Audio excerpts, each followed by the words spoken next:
दोस्तों, हमारे कुछ मेंबर्स ने हमें पूछा, क्या चाइना ताइवान के ऊपर अटैक कर सकता है क्या? ये दुनिया के अंदर हर चीज़ की पॉसिबिलिटी है और चाइना ताइवान के ऊपर अटैक करेगा कि नहीं, ये भी एक पॉसिबिलिटी है। जैसे कि हमें न्यूज़ में लगातार बताया जाता है कि चाइना कभी भी ताइवान के ऊपर अटैक कर सकता है, लेकिन जैसे कि हमें पता है कि अमेरिका ताइवान को सपोर्ट करता है और वीडियो में दिखाई गई न्यूज़ से आप ये देख सकते हो। तो अगर चाइना ताइवान के ऊपर अटैक करता है तो मुझे लगता है कि अमेरिका और जापान ताइवान के सपोर्ट में आ सकते हैं और उस वजह से ये जो वॉर शुरू होगा वो लंबा खींच सकता है। क्या चाइना ताइवान के साथ एक लंबे वॉर के अंदर जाना चाहेगा? चलो ये वीडियो से पता करने की कोशिश करते हैं। वीडियो शुरू करने से पहले मैं क्लियरली बताना चाहूँगा कि मैं गलत जा सकता हूँ, लेकिन जो डेटा हमारे सामने है वो डेटा को एनालाइज करने के बाद मेरा नज़रिया क्या बन रहा है ये मैं आपको वीडियो के अंदर बता रहा हूँ, जो गलत भी जा सकता है। अभी जो आप वीडियो के अंदर देख रहे हो ये चाइना के जीडीपी का चार्ट है। आप देख सकते हो 2021 के बाद से चाइना की जीडीपी लगातार नीचे जा रही है और अभी अभी चाइना की जीडीपी धीरे धीरे रिकवर कर रही है। उसी तरह से आप चाइना का मैन्युफैक्चरिंग पीएमआई का डेटा भी देख सकते हो। 2021 के बाद से ये डेटा कंटिन्यूसली नीचे जा रहा था, जो एक क्लियर इंडिकेट कर रहा था कि चाइना की इकोनॉमी में प्रॉब्लम है। 2022 के बाद आप देख सकते हो ये ऊपर जरूर आया, लेकिन ये 50 के ऊपर टिक नहीं पा रहा था। एक आध महीना ये ऊपर आता था, लेकिन फिर से एक बार 50 के नीचे जाता था। लेकिन आप देख सकते हो पिछले 6 महीनों से ये 50 के ऊपर सस्टेन कर रहा है, यानी कि ये इंडिकेट कर रहा है कि चाइना की इकोनॉमी 2021 के बाद अभी धीरे धीरे रिकवर कर रही है। उसी तरह से आप चाइना का इन्फ्लेशन का डेटा भी देख सकते हो। 2020 के बाद से चाइना के अंदर इन्फ्लेशन कंटिन्यूसली नीचे जा रहा है और दोस्तों एक समय पे तो ये माइनस में भी चला गया था, यानी कि वहां पर डिफ्लेशन आया था। दोस्तों अगर इकोनॉमी को ग्रो करना है तो इन्फ्लेशन जरूरी होता है। तो दोस्तों अगर इन्फ्लेशन चाइना के अंदर अभी धीरे धीरे ऊपर आ रहा है तो वो चाइना के लिए अच्छा संकेत है। अगर इन्फ्लेशन ऊपर आएगा तो चाइना की इकोनॉमी ग्रो करेगी। तो जैसे कि अभी हमने वीडियो के अंदर देखा, 2021 के बाद से चाइना की जीडीपी लगातार नीचे ही गई है और पिछले कुछ महीनों से ये ऊपर आ रही है। उसी तरह से हमने देखा कि चाइना का पीएमआई डेटा भी लगातार 2021 के बाद नीचे ही आया है और पिछले 6 महीनों में ये 50 के ऊपर सस्टेन कर रहा है। उसी तरह से हमने इन्फ्लेशन को भी देखा कि चाइना के अंदर इन्फ्लेशन अभी कंटिन्यूसली नीचे आने के बाद धीरे धीरे ऊपर जा रहा है। और दोस्तों उसी समय पर आप चाइना का स्टॉक मार्केट देख सकते हो। चाइना के स्टॉक मार्केट में 2021 के हाई से 52% की एक बड़ी गिरावट आई है, जो एक क्लियर इंडिकेट करती है कि चाइना के अंदर इकोनॉमिकल प्रॉब्लम बनी थी, लेकिन अभी अभी चाइना वहां से रिकवर कर रहा है और चाइना का स्टॉक मार्केट भी अभी धीरे धीरे ऊपर आ रहा है। तो दोस्तों जैसे कि हमने देखा 2021 के बाद से अब तक चाइना के अंदर बड़ी इकोनॉमिकल प्रॉब्लम्स आ रही थी और चाइना अभी धीरे धीरे रिकवर कर रहा है। तो 2021 के बाद से अब तक जो चाइना के अंदर इकोनॉमिकल प्रॉब्लम्स आ रही थी वो अभी धीरे धीरे रिकवर हो रही है।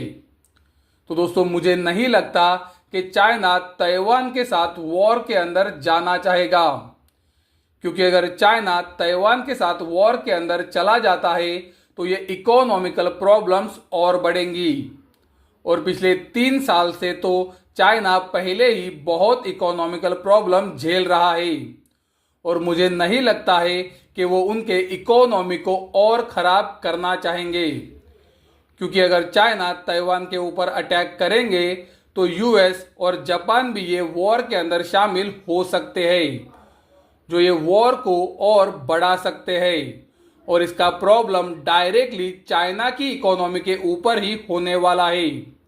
और जैसे कि हमने देखा कि पिछले 3 सालों से पहले ही चाइना की इकोनॉमी प्रॉब्लम में है और अभी वो धीरे धीरे रिकवर कर रही है और इसीलिए मुझे लगता है कि आने वाले समय में तुरंत पॉसिबिलिटीज बहुत कम है कि चाइना ताइवान के ऊपर अटैक कर सकता है।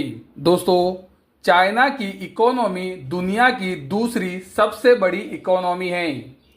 चाइना की जीडीपी अभी 17.96 ट्रिलियन डॉलर के पास है। उसी समय पर अमेरिका की जीडीपी 25.44 ट्रिलियन डॉलर के पास है। मुझे लगता है चाइना का मेन गोल होगा कि वो यूएस की इकोनॉमी को बीट करे और दुनिया की सबसे बड़ी इकोनॉमी बन जाए। और अगर उन्हें अमेरिका के जीडीपी को बीट करना है तो मुझे लगता है वो इकोनॉमिकल रिफॉर्म्स के ऊपर ज़्यादा फोकस करेंगे और वो वॉर से दूर रहना चाहेंगे, क्योंकि दोस्तों अगर चाइना अमेरिका की जीडीपी को पीछे छोड़ देता है तो उनकी करेंसी की वैल्यू भी और बढ़ेगी। और हमने लगातार चाइना से सुना है कि वो डी डॉलराइजेशन करना चाहते हैं। तो अगर वो डी डॉलराइजेशन करना चाहते हैं तो ये ज़रूरी है कि चाइना की इकोनॉमी अमेरिका की इकोनॉमी से बड़ी हो और इसीलिए मुझे लगता है कि पॉसिबिलिटीज़ बहुत कम हैं कि चाइना तुरंत ताइवान के ऊपर अटैक कर सकता है। मुझे लगता है चाइनीज़ गवर्नमेंट का पहला प्रेफरेंस होगा इकोनॉमिकल रिकवरी और इकोनॉमी को और ग्रो करना। चाइना गोल्ड के अंदर एक बहुत बड़ी खरीदारी कर रहा है और हमने आपको चाइनीज़ गवर्नमेंट का गोल्ड का रिजर्व भी दिखाया है, जो 2022 के बाद बहुत ऊपर आ चुका है। दोस्तों, आप सबको पता होगा चाइना ही वो कंट्री है जो डी डॉलराइजेशन के ऊपर ज़्यादा फोकस कर रही है। तो अगर उन्हें डी डॉलराइजेशन करना है तो उन्हें डॉलर का रिजर्व कम करना होगा और उसी समय पर गोल्ड का रिजर्व बढ़ाना होगा। और इसीलिए मुझे लगता है कि वो गोल्ड का रिजर्व बहुत तेजी से बढ़ा रहे हैं। तो ये वीडियो का सारांश ये है कि मुझे नहीं लगता है कि चाइना आने वाले समय में ताइवान के ऊपर तुरंत अटैक कर सकता है, क्योंकि चाइना पहले उसके इकोनॉमी को रिकवर करना चाहेगा। जैसे कि हमने आपको दिखाया कि 2021 के बाद से चाइना की इकोनॉमी के अंदर पहले ही बहुत प्रॉब्लम्स आ रही है और अभी अभी चाइना की इकोनॉमी रिकवर कर रही है। तो उनका पहला प्रेफरेंस होगा कि चाइना की इकोनॉमी को पहले ट्रैक पर लाया जाए और उसके बाद मुझे लगता है दूसरे प्रेफरेंसेस आ सकते हैं, जैसे कि ताइवान के ऊपर अटैक का।